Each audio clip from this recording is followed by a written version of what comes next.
Nelze za peníze, které patří českým důchodcům nebo zdravotně postiženým občanům a rodinám s dětmi, nakupovat zbraně a posílat je k udržování naprosto nesmyslné války.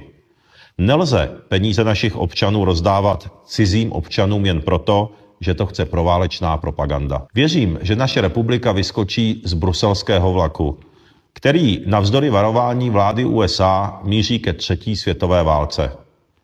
Válečníci samozřejmě doufají, že zbrojní válečná výroba oživí jejich ekonomiky, které zlikvidovali Green Dealem. To je absurdní.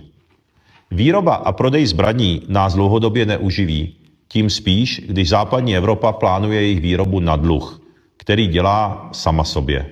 Chápu, že pro Západ je fajn, když my platíme západním zbrojovkám za málo účinné zbraně, které Rusové rozflákají, ještě než se dostanou na frontu. Penězovody totiž tečou všemi směry a každý na tom biznisu něco trhne. Západní firmy a vlády i ukrajinští zloději kolem Zelenského chunty, co si staví záchody ze zlata. Ať si kradou, ale už ne z našeho. Ať taková země není v Evropské unii.